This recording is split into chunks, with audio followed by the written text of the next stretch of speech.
All right. Today we have a special guest, Mr. Kyle Kinzel. Thank you for coming on. Appreciate it big time. Yeah, of course, brother. Happy to be here. Yeah, no, I can't wait to talk about digital marketing. If you don't mind, share a brief intro on yourself, what you do, where you're at, and how you help people right now. Yeah, so I've been doing, paid advertising now for over a decade at this point, maybe 12 years. Started underneath Justin Brook, who's like the OG Facebook advertiser. Um, let's see, I've managed, probably over $80 million in ad spend. I don't even know anymore at this point what we've done. Have generated millions of phone calls. Operate heavily in the affiliate space. So unlike a traditional digital marketing agency where you have clients that pay your retainer, we spend all of our money on advertising, generate the leads and phone calls, and then we sell those phone calls to businesses so that they can grow. So they don't have to worry about the ads, don't have to worry about the ad spend. All they do is just get the phone call, just get the lead, and then they just pay us when that happens. So Love it. It's a that is great what we offer. Yeah, yeah. we talked about this in person. It's such a great offer. It's like, how much do you succumb or do you believe in like Hermosi's like Grand Slam offer? You know what I mean? Like where you must have a like. Do you believe in that, or do you think it's kind of been like overly saturated where everyone's No, I mean, I'm a huge believer in that. And like you said, this offer is so good because one, it removes so much of the risk of the business, right? Like they know exactly what they're getting, right? Like they're getting leads, they're getting phone calls. They're not spending money on ads that may not generate them anything. So I would say it removes a ton of like the first half of the risk, but they still have to close those leads, right? They still have to close those phone calls that they're getting because if they don't close them, they're going to come back to me and say, "Damn, Kyle, those leads or those calls sucked. Like, I'm not going to be running with you." So, um, I think it's great because not only can we make ourselves money, but we also have to make sure that that business is making money so they can continue to buy leads and phone calls. And I think it's actually the best as far as the offer because it's the most aligned, right? Like, if I sell you leads but they don't close, you're just not going to work with me anymore. So why would I want that? That makes no sense. So if I send you calls that are going to make you money, well, guess what? Not only are you going to grow, but by you growing, you're going to say, "Hey, Kyle, I want more phone calls." So now you're going to spend more with me. So then I can spend more. So I think it's the best of both worlds because it aligns us incentively, where we're basically like a true partner in your business. yeah. How do you overcome the sales aspect? Like even us, like we'll Yeah. grow brands on social, but they still got to overcome the objections if they're on a phone call, right? So it's like sales is a whole nother skill. Overcoming the wife, the money, the spouse objection, all that. It's like, but obviously, if you do that for them, then you're running their entire business except Yeah. operations. Well, So I think we've like in the debt settlement space, we've written like complete scripts for those sales agents. And what's interesting too, like at the ad level, you get to hear all of the objections before they're even on the phone because they're all commenting, right? Like they're saying that they can't afford their payments, why they're in debt, how many credit cards they have, their family issues, like all of those things like we get to hear and see in the comments and messages. So we can pass that along to the consumer. And like I was mentioning before, I mean, we have a dedicated person that also listens to those phone calls and provides feedback on those phone calls and communicates to them what types of ad angles we're running so that their reps can be as congruent as possible right when they're communicating if they hear something on the phone. yeah, that's a great way to like not only like obviously the offer is great, but you're also taking real data that and complaints and objections. It's like like when you build a new VSL and it's from the objections, like making sure you're actually hitting the right Right. objection at the right levels of awareness Right. Right. for the audience or the ads you're on it, you're running. So from a logisticals perspective, do you create the creatives for the client too, and then you run them, and then is it the client's ad spend or your Yeah. ad spend? So in the traditional affiliate model that we operated in, we own all of our assets. So we're technically not necessarily like exclusive for a particular partner. So I guess we'll use, we can use debt settlement or we can use credit repair as an example here. Yeah, But for debt settlement, we're the ones writing the scripts for the ads. We're the ones going out, hiring the actors, actresses, creating all of the actual ad units that are being shown on social media. We're also the one that's creating the websites or the landing pages. we're also the ones that are setting up the integrations when someone goes to your website and someone calls and connecting it with that particular partner. So their phone literally just rings. But because we operate in such high volume spaces, we might be working with multiple debt settlement shops or like different call centers, right? So one call center might have 50 agents, another call center might have 20 agents. And if that call center that has 50 agents is, all of the reps are busy, well, we'll send that to shop two. So yeah, so we pretty much run and own all of the front end process. It's so nice. It's just nice. Like, hey, all you have to do is wait for your phone to And ring. yeah, and it's so great. And then the other great thing about it is it's so great for the business, right? Because they can, like, one of the main things we talk about as far as an offer is concerned is you can flip us on or off. You're getting a lot of leads from one source. Okay, you lower us down, or hey, maybe these leads are coming in and they're working really well for you this month. Okay, we can increase the volume. So it really gives you the flexibility if you're a massive floor that has a ton that buys a ton of leads Right. Right. or Right. phone Right. calls. When it comes to the core four and just getting leads in general, right? You have warm outreach, cold outreach, free content, or paid ads. Why do you love paid ads so much as your main? Yeah. Yeah, I love paid ads so much because it's relatively predictable and consistent, right? Like once you understand your consumers' pain points and you can speak to those pain points to where they feel understood, and then you can show them a solution to get them out of their pain points, it can be really, really scalable. And kind of, like I was mentioning before, like I am so blown away how sometimes we'll just like back in the day we would just consistently generate 10,000 calls on Monday. Sorry, I'm getting a phone call. What the hell? You're good. Sorry, I went to my computer. Um, so we'll get 10,000 calls on Monday, then we'll get 10,000 calls on Tuesday, and then 10,000 calls on Wednesday, and it's just so mind blowing to me that these are literally just different subsets of people. But what it allowed me to do was understand that people are predictable and human behavior is all just patterns. So that allows us to be predictable in our leads, predictable in our phone calls, predictable in how we scale, and also predictable in how we can communicate to our buyers, right? Because they might be relying on us to buy a certain amount of phone calls per day. So if I do a cold outreach, I might have a challenge in getting that stability each day. Whereas paid, you have an opportunity to kind of create that not only just stability, but and then also too the other thing, bro, is that let's just the scale. Like if I find something that works, guess what? I can just turn up the budget, right? Whereas like on cold or other email, like you're limited to your audit, you're limited to maybe the amount of emails you have, you're limited to maybe the outreach. You can't just bump a budget and 2x it and all of a sudden your lead count is twice. So not only do you have potential stability, but your scalability can go through the roof. I mean, like, okay, so here's a good example. Like back when we were running Medicare, so there's like the AEP, which is where everyone can basically enroll into a new plan, and that's only during like a couple months.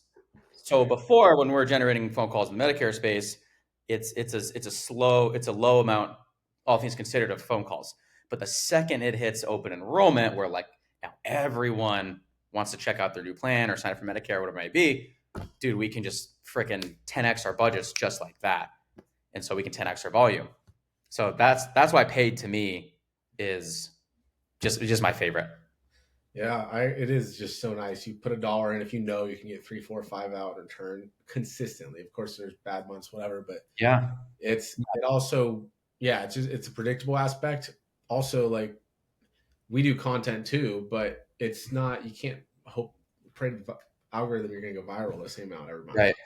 It's like Yeah, it's you need, yeah. I love having both. Both are one to many though versus cold it's and warm. Like yeah, you're limited to how many emails you have. Um, right. it scales linearly, so it's like it's not nothing like compounds. I just yeah, no, I feel that 100%. As far as ad platforms though, are Yeah. you bullish on Google, Facebook long term, both? So, so this is a great question. Yeah.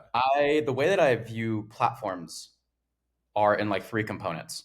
So I view them based off of scalability, stability, and compliancy ultimately. That's kind of how I like view when I think about platforms. That's how I look at it. So Facebook has the most scale. It's like the least compliant in the sense that like you can run a lot of aggressive angles and ads. There's also relative stability. YouTube, when you find something that works, it is incredibly stable. So again, this was probably maybe 3 years ago at this point. But there was one time, dude, we were spending like 10 grand a day on one ad and we didn't even look at it for like 9 months. Like just straight up, didn't even touch it. Like it was just going. So YouTube has a lot of stability, but compliantly, it can definitely be a challenge. They're super strict on, I guess we'll call it like taboo spaces or verticals when it comes to the financial sector. That's crypto, debt relief, credit repair, anything like that.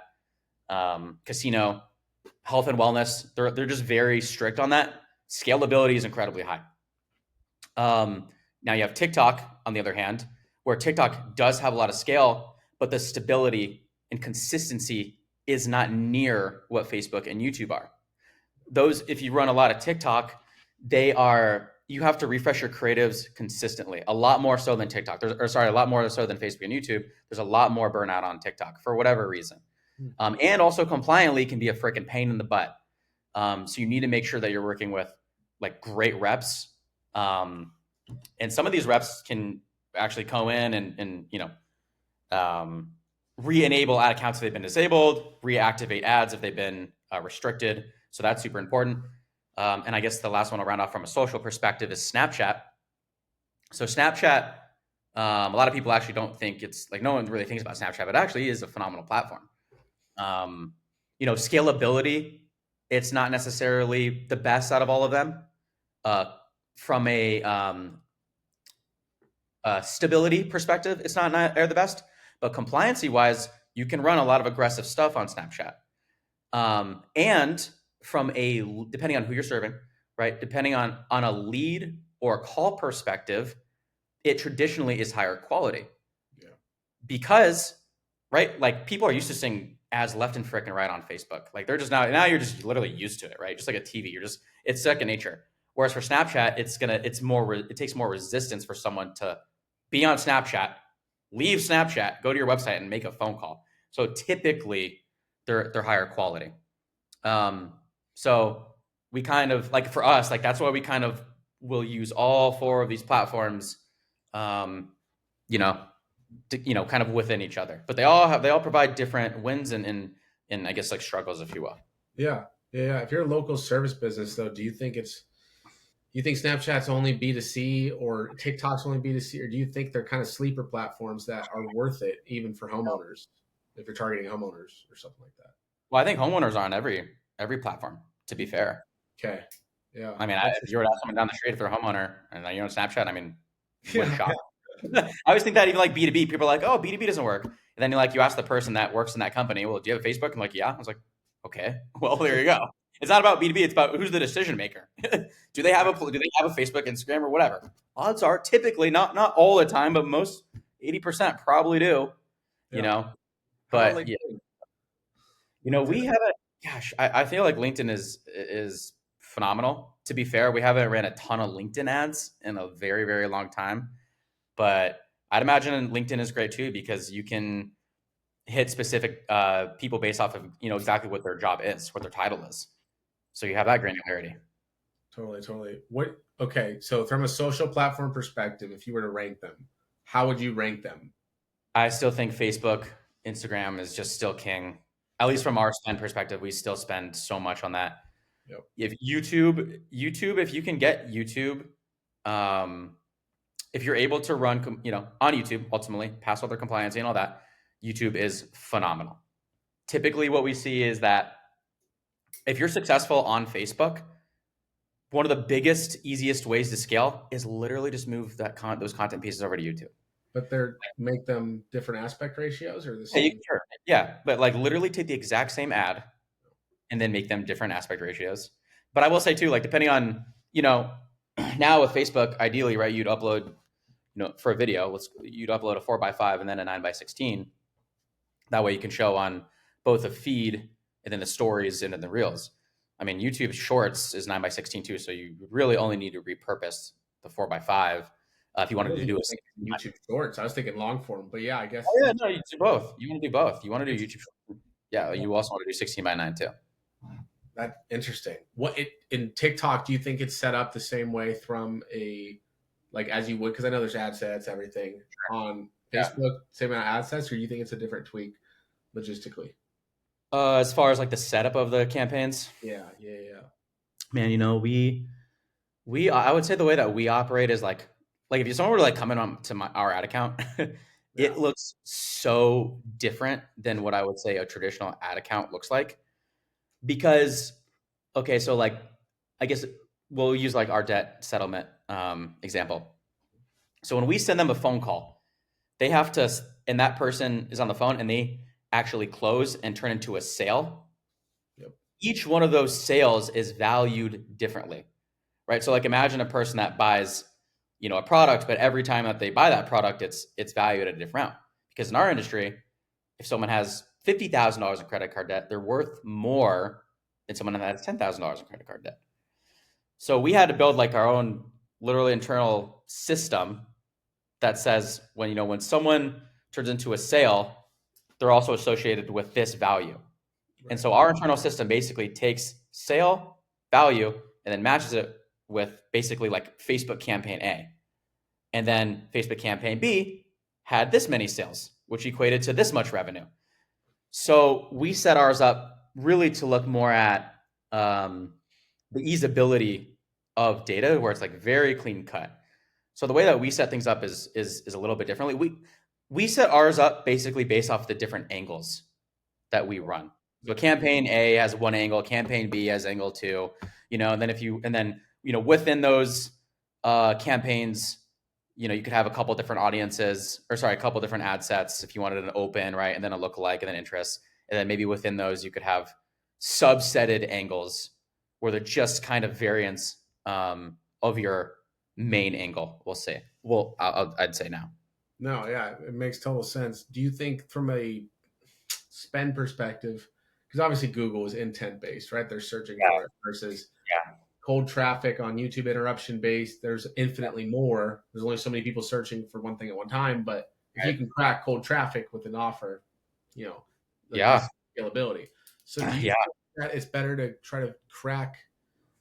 Obviously, it's not this or that; it's both. But if you can afford it, but yeah, are you more bullish on one platform than the other as far as intent versus interruption? Yeah, dude. I'm a little bit biased because my, past 12, 13 years has been in Meta, Yeah, um, and the level of aggression that they allow you to run. But if I didn't have to worry about compliance and I didn't have to worry about running it basically like a regulated space, let's just call it that way, yeah, right? If I was just selling, I don't know, a dog supplement. One, I still think Meta is unbelievable, probably has the best targeting. But YouTube, to your point, I would probably think is the best because you have the opportunity to use keyword searches. So you get to use keyword intent based searches with a 2 minute video ad, right? Like a lot of people love search because it's literally someone typing in, I need a dog sup, right? Or like my dog has arthritis. What supplements help me? But you're only allotted like 4 lines of text. And then what also happens is too is on search, right? Someone clicks on the 4 top listings. So now they're just price shopping the 4 different ads that they clicked on. yep, So, but think about YouTube, like you get that search intent with theoretical blue ocean because they're not opening up 4 different tabs. But you get to sell them now with a video that's like 2 minutes long. totally, You get totally. all of them. So I mean, gosh, I'm a huge fan on YouTube too. But a lot of like people like will also really tell you, dude, like so many people and like the creative is you're targeting now. Like you do like on social at least, right? Like people talk about the search intent and all this and that, but the creative is your targeting. You know, what are your ad is saying, what's the text that you have overlaid, like that all is now like the signals that you're sending these platforms now. It is interesting. There's so many different trains of thoughts. Oh, put them all in one ad set and let Meta pick. Oh, have different ad sets for different angles. I mean, It's like, here I still like everyone that says that, like put them all in one ad set. I mean, every single time I've done that, there's like one winner. Right. There's Literally. just one winner.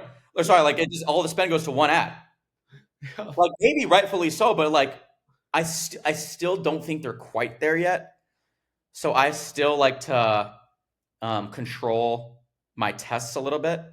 Like spend whatever you want, but I want to make sure that each ad is getting the specific amount of spend necessary.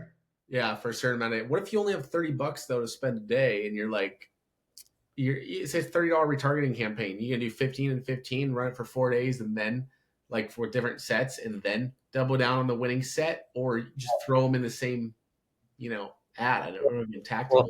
Yeah. yeah. So, well, actually, two things. One thing I'll tackle here is they have something called audience insights. So if you're not excluding Right. your website visitor, like let's say you're running open targeting, right, and you're not excluding your website visitors, what we've seen is like 30% of our cold is actually going to retargeting. Hmm. Even even though it's supposed to go to cold. If you don't exclude it, so in your audience insights, you can see like, oh, this percent of traffic went to my cold, this percent of traffic went to my website visitors, this percent of traffic added to cart. Like you can see that breakdown. So that's why exclusions are also important.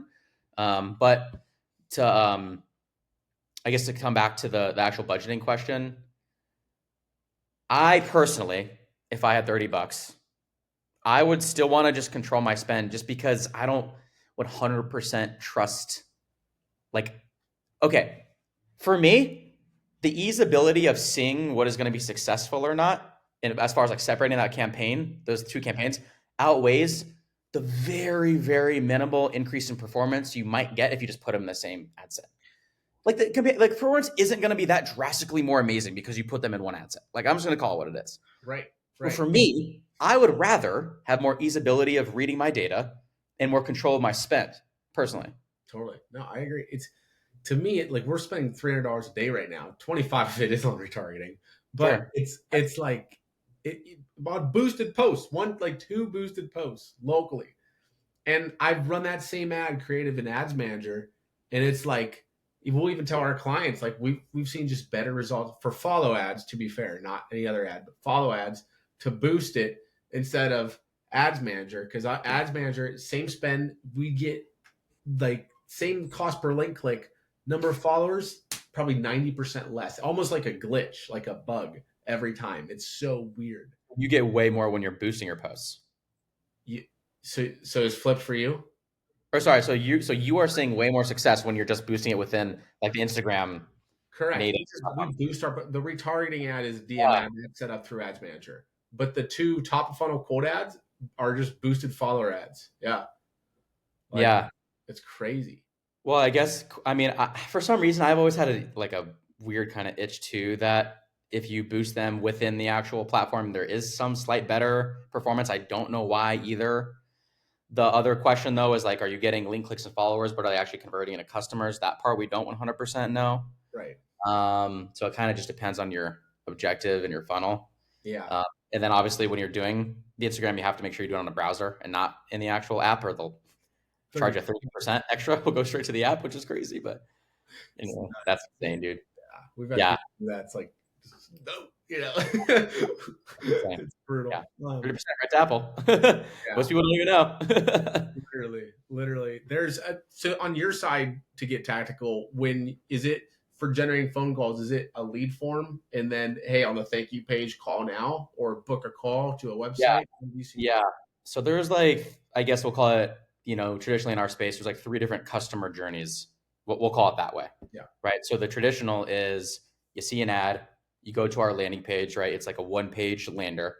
And within our space, depending on the product, let's say for debt settlement, there is certain qualifications that they need to have to become a prospect. They have to have over $10,000 in debt.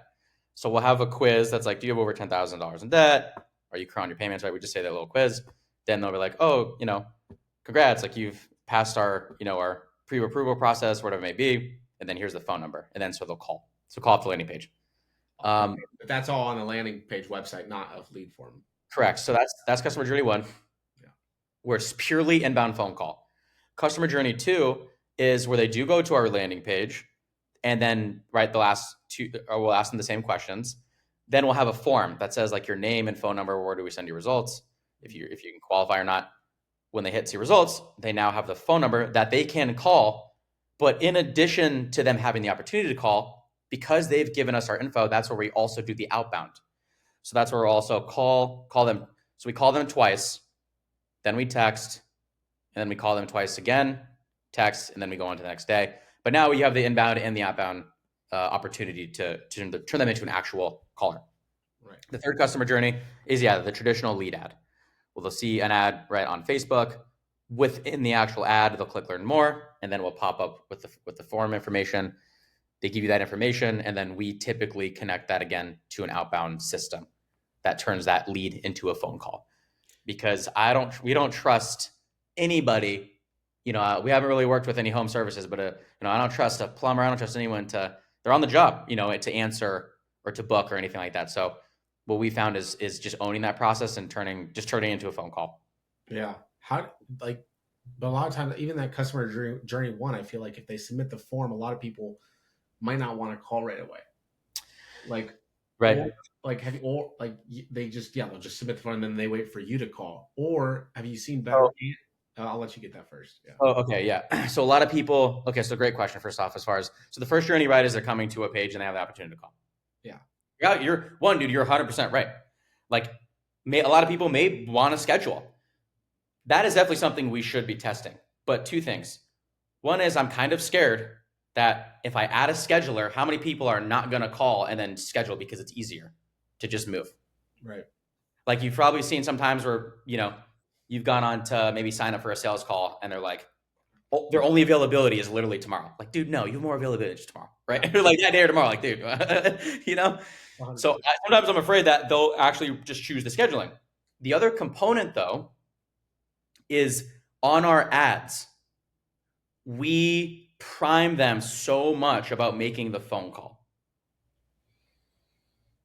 So when they get to the page, they're literally expecting to make a phone call. Like our whole ad is, I became debt free by making a 15-minute phone call. I made a phone call. I'm so happy I made that phone call. It only took 15 minutes to see if I qualified. Make the phone call. Like we say, I'm not kidding. Like we'll say our qualifiers and the priming like 4 or 5 times throughout our ad. Yeah. So like by the time they get to our page, like you are expecting to make a phone call. It's very interesting. Yeah, I've seen, both people swear by the phone calls, have the call now button or whatever, and then people say, "No, schedule your phone call," and then it'll crush for them. It's weird. Sure. I mean, but as long as you get their info, that's the nice part. Yes, I think getting the info is important. But honestly, dude, again, I think one of the most important pieces, though, is the priming.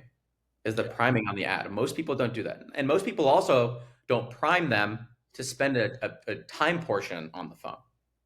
So the way that we operate is we mentioned, like I said, the phone call 4 or 5 times. Yeah. So you're like, okay, I get it. Like you're so it's like so weaved into our scripts that you're like subconsciously understanding you're going to make a phone call. And we also subconsciously will put in there 15 minutes.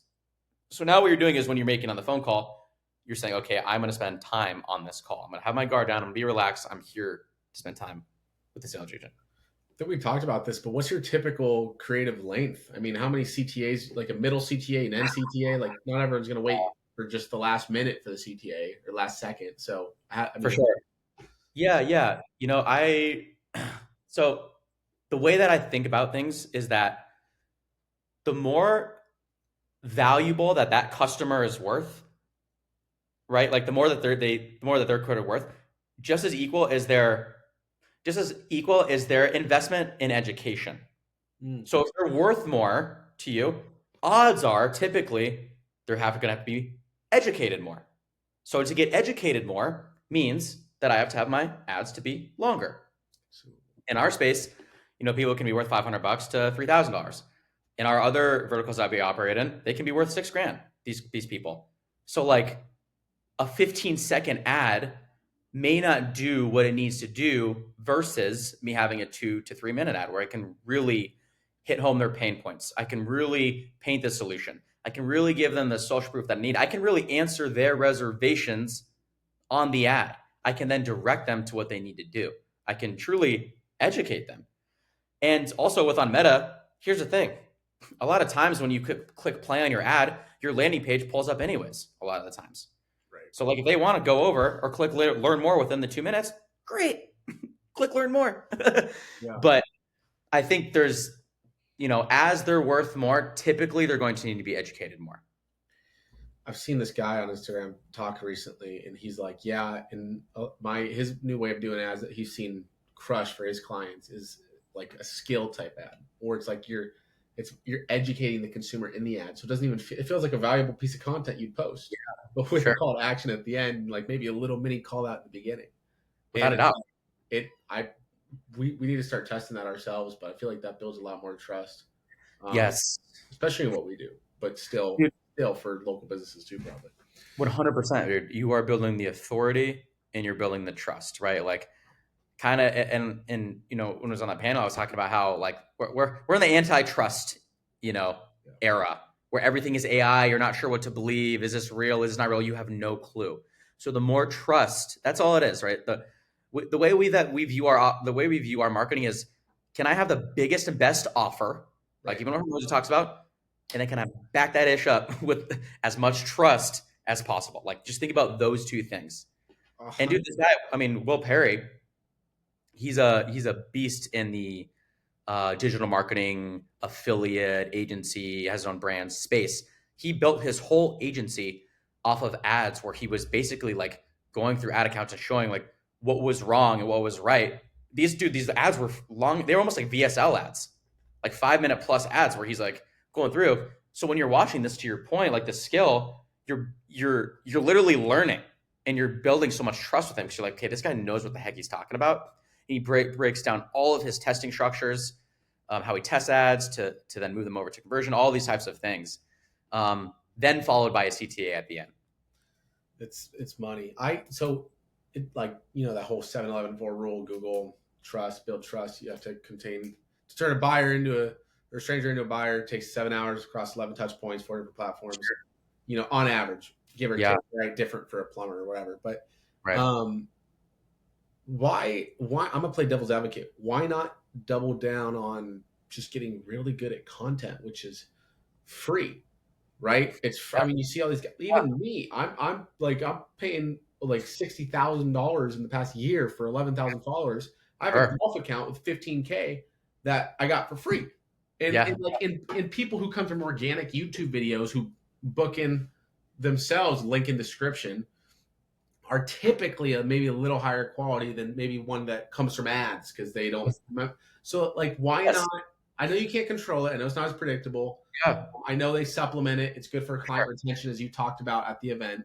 Yeah. But yeah, why not go harder on content instead of like, what's the new ad Andromeda secret? I mean, no, without a doubt. No, dude, I'm 100% on the same page with the organic investment. I think the organic investment is huge because at the end of the day, like exactly what you said, right? It's free trust. What does someone do if they see your ad, right? Or they'll go to it's like a restaurant, right? Like you see this commercial or whatever, you'll go to Yelp and you'll go look at all the reviews on that restaurant before you actually go into the restaurant. Like that's just what people do now. You check, you cross your T's, dot your I's, like you do your due diligence and your research. And the organic piece just, yeah, builds that inherent trust. So I'm a huge proponent of people building up their organic trust, their brand. And I mean, someone even said to me too, like, a definition of the brand is just your online reputation, Yeah. and organic is what truly builds up, your brand, or can at least. If you could get really, really good though at one skill, and you're biased, I'm biased. Like, what do you think? Would you get it rather get really, really, really good at organic, kind of like how Hermosi blew up, right? He just doubled down on putting all the Cardone, all these content, or just be the best ads master in the entire world. Yeah, Like, you're asking an ads guy, you know that, right? I know. It's kind of a take your hat off for a minute. I like both, Yeah. but Yeah. So here's how I view it, right? Like organic takes time. it does, yeah, Like think about like SEO, right? Like organic and building up that trust, building up that brand, it takes time. yeah, Organic is a long-term play. It's long-term, it's going to build the trust. It, like you said, it's going to have people that are going to be, if they're coming through your organic, they're probably going to be sticking more with you. They're sure, probably going to be better clients overall. They know the process, they know the deal, they know the game, right? Paid ads, is boom, I can get clients tomorrow. Yeah. But yes, they may not be as sticky. It is more of typically it's more of an emotional transaction than something that comes from organic. So I think they're just kind of two different beasts. Makes sense. With that being said, though, right? Like, again, I'm a paid ads guy, and we made it work. But again, yeah, if you can be good at organic and you can stay consistent with it, you are building a long term, more stable, I guess, like stable presence. Yeah.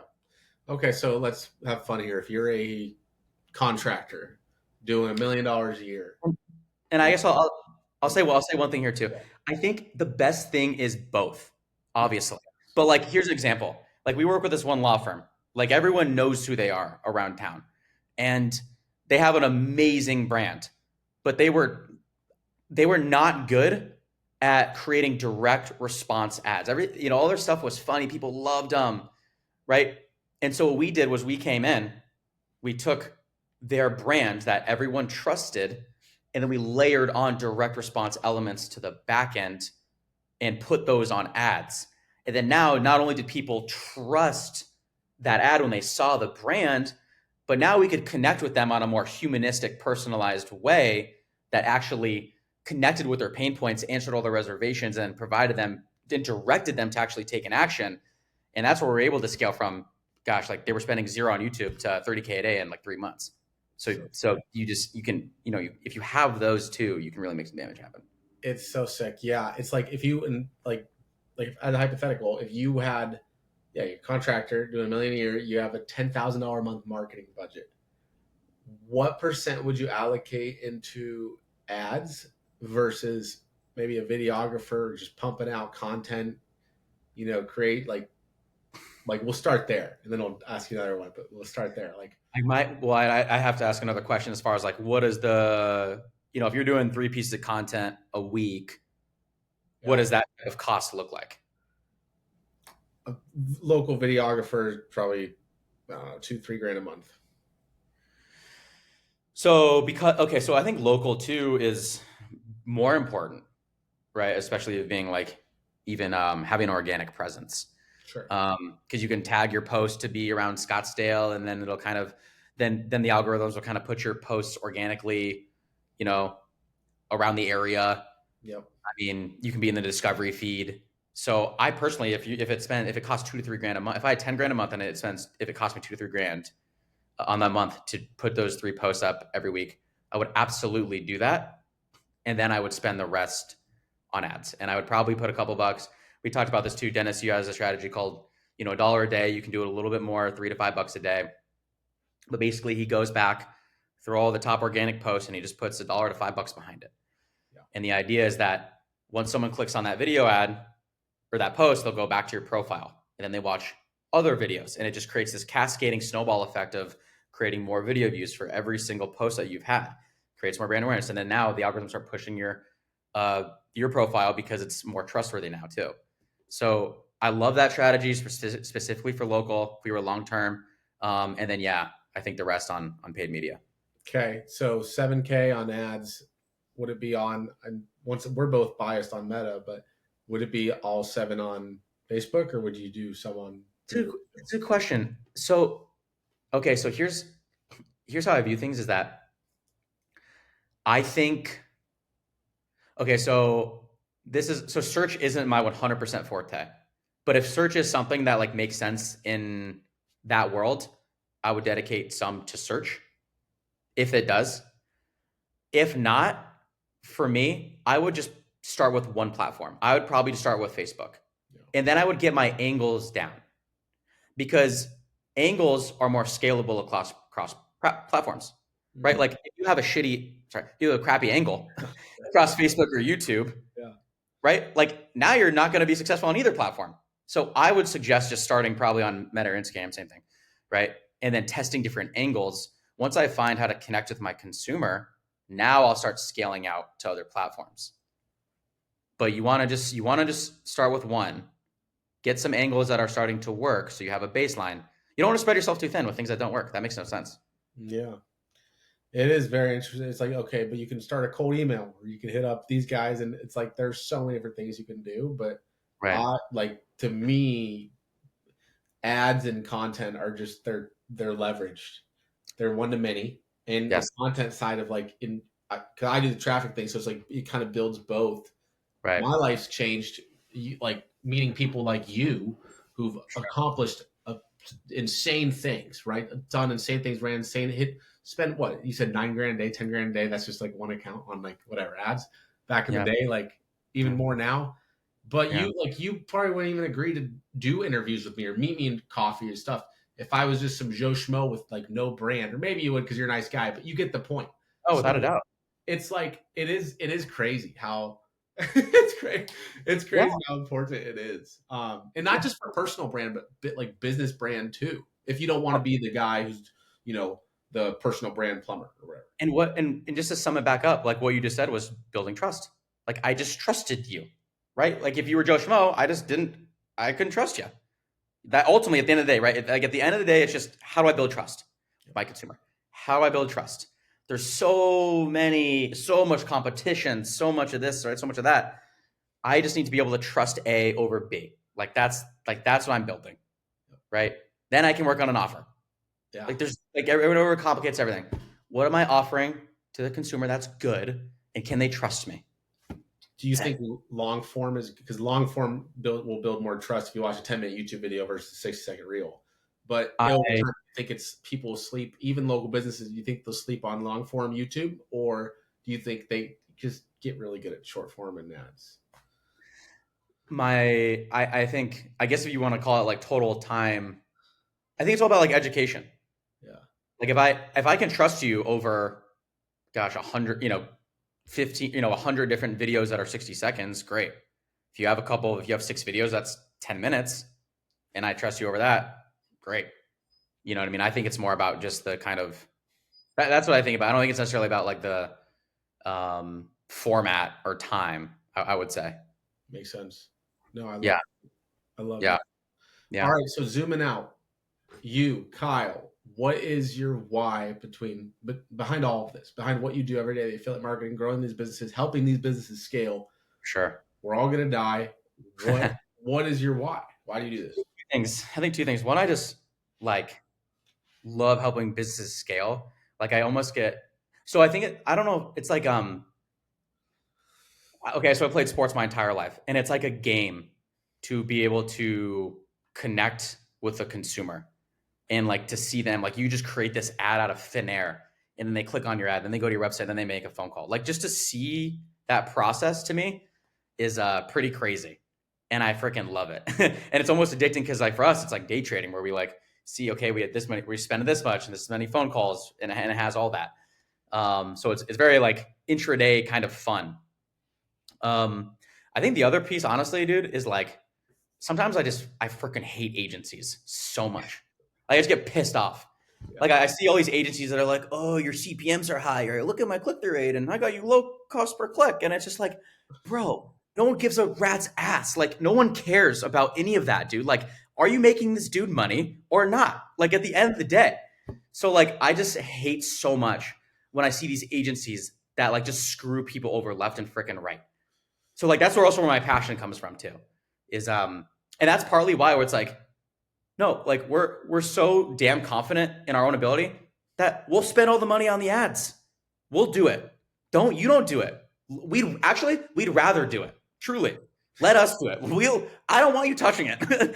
I want to run the ads. I want to build the landing pages. Now answer your phone and close them. You know what I mean? Like so yeah, I'd say that's my other why too. Is I just think so many businesses get screwed over by terrible agencies that just try to tack on 10K retainers until it just fizzles out in 3 months.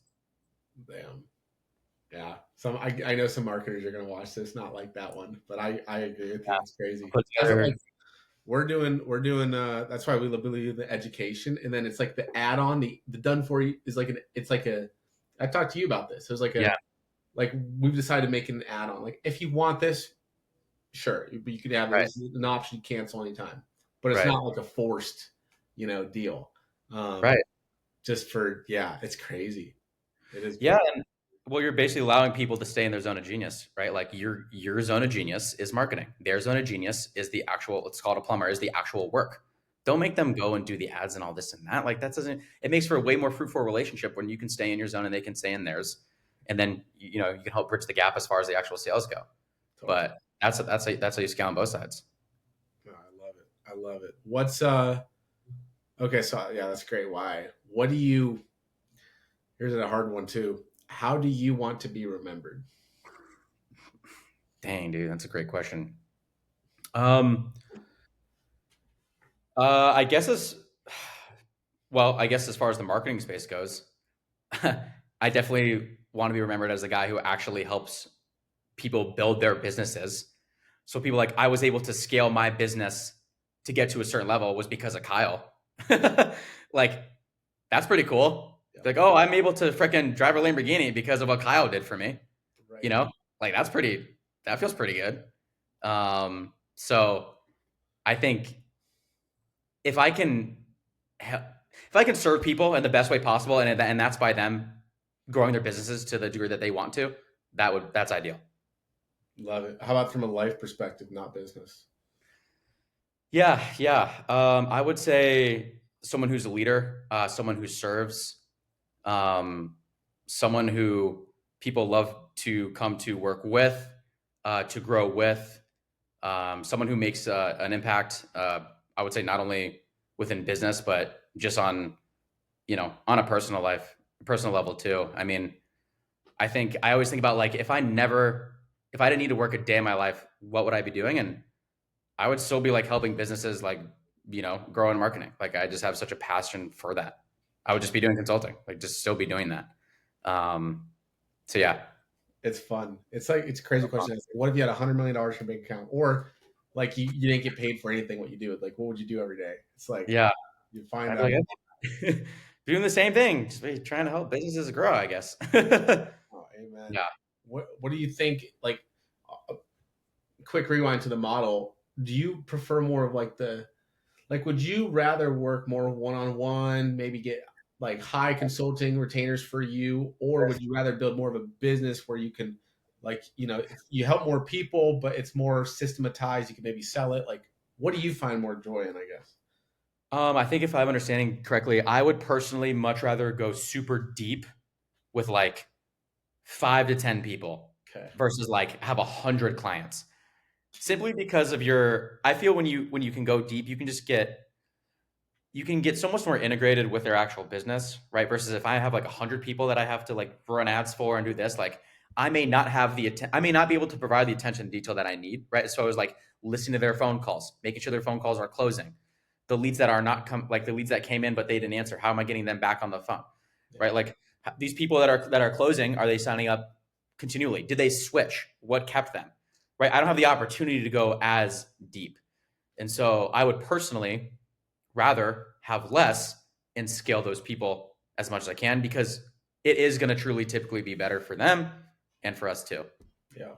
No, I love Yeah. that. It's I've teetered back and forth. It's like, what do you want to build? Because you I feel, always think, yeah, no, it's yeah, you, my you personal, sell your time though. I feel like you can always be like, I could pay you for an hour. Like, you know what I mean? It's like, I don't know. sure. It. Yeah. What you're saying though, I definitely. just feel like it's for me, it feels just easier to serve better when it's not as spread thin. Yeah, 100%. Yeah. What would you say day to day? I'm throwing you around here. That was great. What would you say day to day is your biggest struggle? And it doesn't have to be business related. It could just be, I don't know, life, whatever. Yeah. Yeah. I would say our biggest, it's a good question. I think two things. Like we've reached a point, like with some of our main verticals, where we're kind of hitting like our scale threshold. Yeah. Ultimately, like back in the day, you could spend crazy amounts of money on like one vertical and scale it to the moon. Whereas like now, things are just becoming so competitive. Okay, so this kind of like leads into another point. Like because things are becoming so competitive online, there has to be a humongous amount of energy placed on increasing the LTV of that user. because the businesses that are going to be able to win now are the ones that can afford to spend the most amount of money to acquire that customer. And with AI coming and like you can launch 100 ads in 2 minutes, like the the competition for like that with people where you can now have scripts written by like, dude, I don't even write script. I basically don't even write scripts anymore. Like we have scripts that we've curated. We put them in a ChatGPT or Gemini, and then we just say, hey, make it better. What are different hooks? Like, dude, I'm in Gemini freaking 50% of my day. I'm not even really creating the scripts anymore. So like because the barrier to entry and the competition is so crazy now, like the emphasis has to be on how can I basically be able to afford more on ads to acquire my customer. Basically saying they're worth more to my business. So there has to be a huge amount of energy focused on business value. So I guess to basically like what I'm saying with that is that we're now like having to kind of go a little bit more horizontal in like we are still super deep in a couple verticals, Yeah. but now we're going to start like adding like two or three more on. So I think the biggest struggle is like having to kind of go towards that little horizontal route versus continue to go as deep as we can because of how crazy it's getting online. I think people are going to sleep on what you just said as far as LTV goes, how important that is. It's It you can it do everything right for a business, have the best ads, the best system, the best everything, but if they're like if it's a couple $100 and you're paying $50 a lead, right. you're cooked. The unit economics just won't work. You're absolutely done. Yeah, you're done. It's crazy. We've started like in the beginning, like now we'll only help lower ticket businesses if they're okay with not seeing a return right away because they're more focused on the brand and the brand awareness aspect of it. Right. But the higher ticket businesses who are like contractors, like Sure. they pay us one time, whatever. They make one guy made 6 figures off of $5,000 in ad spend, which is not Right. typical, but that Sure. doesn't happen because it's one Yeah. big job and the LTV is Right. massive. It's like Exactly. it's great. Yeah. Right. And like in our space, we could have like one, debt settlement shop that has a CAC or of let's call it, maybe $500. And then we'll have another shop that has a CAC of let's say $900. Well, if I'm going to generate the same ad and I can spend up to $500 on one, or I can spend up to $900 on the other, like which one is going to allow me to scale more? The one I can spend more on because their business monetizes that consumer and provides more business value than the one that's 500. So it just makes for a way better relationship. So the LTV is like truly everything. It is wild. I mean, I know Hermosa talks about like the LTG or the CAC to LTGP ratio of 3 to 1 or higher. How strict are you to adhering to those kind of rules? Do you believe in that, or is it like, Well, we're in an so as far as like the advertising and media buying goes, like we have a CAC that we need to be underneath, right? Like so we'll see like, hey, what is their LTV? Where do we need to be? And a lot of times, let's just say for us, like let's say our CAC is under $1,000, like as long as we're underneath $1,000, then we're good, okay, right? And then I'm sure they have an internal LTV on whatever margin that they need to hit ultimately. yeah? Yeah, 3 to 1's great. So that doesn't depend on the $1,000 CAC doesn't depend on their service ticket, their ticket of their service. It's just Oh, across oh the no, board. it's 100% dependent on that. Okay, It's so 100% dependent on the value of that consumer. Yeah, to your point, like let's say that person, let's say they'll make like 3 grand off that. Let's say that they can make $3,000 off that person, right? And their CAC is, you know, they want it to be under $1,000. Well, if we get it for $1,000 and they make the 2,000 spread, then so yeah, yeah, makes sense. I yeah, love. Yeah, this is super good stuff. I think a lot of people are gonna find value from this. Hopefully, so I would yeah. say, um, what's the to kind of sum things up, wrap things up? I love to ask this question, but what's the best piece of advice you've ever heard? I mean, I don't think this is really like marketing related, but I love this quote where it's like, Doesn't have to be. whether you believe you can or whether you believe you can't, you're probably right. And so I just love how everything just goes back to your belief in yourself, So in key. your ability, and that's the starting point of everything. it's funny you say that because like a lot of guys will get made fun of now for like a mindset course or like the guru like woo woo stuff. But if you don't have that mindset, like you're an entrepreneur, like you're it's really hard. You're in for one hell of a ride. It's There's like, to your point, I have this other quote where it's like your business is only going to go as far as you've been developed personally. And I think to exactly like what you said, right? Like you working on your mindset, you working on your personal development. I mean, I'm huge into Tony Robbins. Um, so because that flows throughout every area of life, that flows through when your business is successful, or if you're going through a valley, how are you going to handle that? Because as a leader, right? Like you have employees that are looking up to you, that are looking at you, and hey, are things going good? Are things afloat? Like you have to be that strength, you have to be that leader, and people depend on you. So like, why not be that source of light? What a blessing and what a gift it is to be that. that's a whole So, nother thing is team. Yeah. Like it's a team. they're other human beings who've grown up, lived their entire life. They're choosing to serve you in your business. They could work anywhere. Without a Jobs doubt. are terrible, but they could work anywhere. And Yeah. they Oh, decide to work for you.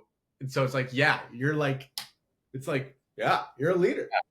right. Crazy. And this is kind of like such a side topic, but I've just been so thinking about like, with like AI like coming in and going crazy and serving your team. So, right, like a lot if you're a video editor, right? Like you could be kind of scared, like, oh AI is coming for me, like, which it kind of is. But what we do is we empower what I'm saying is we empower all of our video editors with all the AI software. Like we have them the highest package on Google, right? We give them the highest on or sorry, Gemini. Like so it's like ultra, like the Yeah. highest thing on RCATs. Like we're always looking for the new software to give to them. So now they're feeling empowered. It's like AI is gonna come from my job. No, no, no.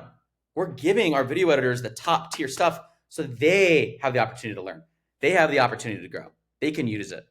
So 100%. Want that? yeah. The last thing on Elon's podcast, I don't know if you watched it recently. Did you watch what it was like 2 days? He said he predicts people are not going to have to work in less than 20 years, which is just crazy. Yeah. I don't know what your thoughts are on the long term AI. But Boy. I mean, I see it with everything, right? Like you don't need to have you don't truly need to hire. I mean, you don't technically need to hire actors or actresses anymore. Like I said, you don't even need to come up with a script. You don't need to do any like targeting or anything from a media buying perspective. You can go into Gemini now and you can type in one sentence and we'll build a website for you. I yeah, mean, you just like, and then you're not even going to need to be able to type anything. You're just going to voice command it. It's going to know, it already knows all your patterns from everything you've typed in. I mean, it's, there's a part of me that's like, that does agree with him. I'm just curious a little bit, but I'm curious on, just what that leading up until that time, what that's going to look like. right. And then who's how then he thinks money's not even going to become like important anymore. He said, like he's like that's not going to be, which is just wild to think about. But I don't know. Who knows? Yeah. Yeah. Yeah. Crazy, Great. So man. okay, well, should get into the trades. I think the trade business. Cody Sanchez invested a lot into the trades. Like it's a great, yeah, Well, I heard this person talk, and then so like right, I'm in just in the online space, and yeah, so that's what we talk about, like right with the home services. Okay, like where can you go into places where like maybe AI isn't coming forward as quickly as possible, like robotics, sure that'll come in, but hopefully at least there's like more of that window of time. So we're like, okay, let's go into more home services. Let's go into home flipping. Can we still use our marketing and generating leads potentially for wholesale to get deals, right? Or to get plumber jobs? Or can we still kind of leverage that? Because the online space is going to be very commoditized once, AI really comes for it. So it's how can you own more of the piece of the pie? You know, yeah. ultimately. What do you do if you're in the online space? Do you think info's done, or and then it'll just be services and agency, or do you think it'll be flipped, or do you think get out of online space right now? I mean, obviously not, but you know what I'm saying. Like, Yeah, I think the way that I'm viewing it is that like I just need to become a partner. We need to become partners in these businesses, yeah, or we need to create our own true business too, yeah, right? And then like I heard this one guy talk about as far as the trades, right? He was talking about just electricians. Well, or no, I think it was Gary Vee. Yeah, Gary Vee. He was basically like, Okay, well, they're building 1 million data centers to house all this AI. So who's going to need to build these data centers and put them all together? Electricians. Okay. So is there now that leaves more opportunity though? Maybe electrician leads, right? Or like maybe you generate leads for qualified electricians, right? Like there's like opportunity like within that. Yeah. Um, but yeah, I definitely think it's where can you go to more physical, at least to elongate this. 100%. Well, I appreciate you coming on. Where can people find you at? Where can they work with you? Yeah, I mean, you can just follow me on Instagram at Kyle Kinzel or paidscale.com. So either one of those work. And yeah, can start scaling together. Let's go. Awesome. Thank you so Cool. much. I appreciate you. Of course, brother. Later.